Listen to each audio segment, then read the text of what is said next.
In this age of increased competition, retailers are looking for new ways to amplify their brands, engage their consumers, and activate their spaces. And one increasingly popular way we're seeing retailers do that is by partnering with each other and with other brands. And as this space evolves, we're seeing collaborations emerge between brands and partners that you would never put together.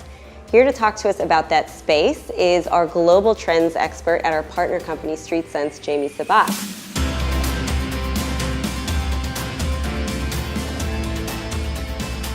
So much for joining us today, Jamie. Thank you so much, Melina. I'm excited to be here. So you have such a cool job because you're tracking trends globally for consumers and designers and brands. How have you seen the evolution of collaborations in the retail space?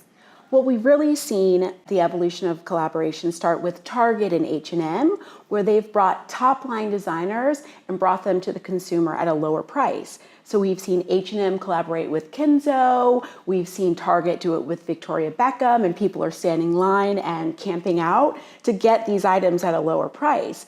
But now we're starting to see designers collaborate with non-retailers. So, for example, Kayana working with Maria Kondo, who wrote the book of The Art of Tidying Up, they actually are creating a line of leather goods that look like a bento box. So they have all of these treats inside, and both of the brands have the ethos of simple is better, clean is better. So all of these minimal lines and simple luxury, and bringing that into your life so you can really spark joy.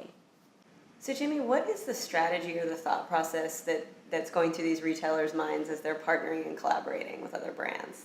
Well, part of the strategy, and we're even seeing this with competitors that are coming together and working together, like Reformation working with the online knitwear brand Dion, or brands that are coming together that want to leverage a certain consumer base and then start bringing them on as their own consumers. So we want this to be a short-term pop-up or collaboration, but this leverages the consumer to stay as a lifetime shopper in their store. So it's a perfect way to strategize and use someone else's mailing list, actually.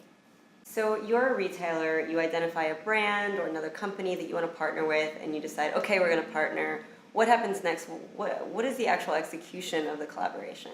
Well, I think there are definitely different parts to the activation. There's social media, which we know Instagram stories and that being so popular right now, but there's also activation in the store, pop-up shops, shop-in-shops, where you have celebrities like Rihanna Fenty coming to the store and doing events. We're seeing her performing, we're seeing all kind of celebrities show up, A-listers, and these events really get you a lot of press, but they're also giving the consumer a chance to connect to the brand. So one of the trends I've noticed in the partnership and collaboration space is you have big established brands partnering with newer, younger brands to kind of either expand the customer base or freshen up their offer. Are you seeing that? Definitely, and I'm so glad that you brought that up. Birchbox is collaborating with Walgreens, and it's pretty exciting. Birchbox is actually going to be designing the space within Walgreens. So talk about meeting the consumer where they are.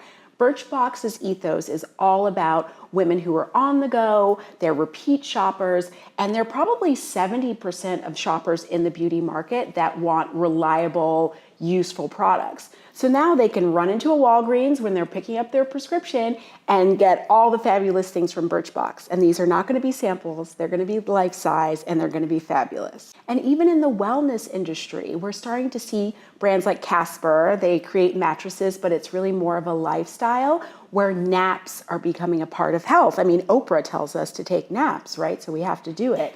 But Casper is now partnering with studios where you can go in and do a meditation, take a nap during your lunch hour. It's super healthy, and you also get to try out the goods. So I'm pretty sure they're seeing an increase in sales. So in the collaboration space and what you're tracking, you have seen some partnerships between brands and ideas that you would never put together normally. What are you seeing in that space? Yes, I'm seeing so many of these collaborations that are out of left field. So Bloomingdale's, for example, just did a collaboration with Nintendo, which is so fun because it brings up an element of nostalgia. It brings up childhood memories. So you're connecting to an audience that you wouldn't normally reach at Bloomingdale's, but those Bloomingdale shoppers get that nostalgic feeling. So Jamie, you forecast trends all the time. If you look into that forecasting crystal ball of yours, what do you see happening in this collaboration space?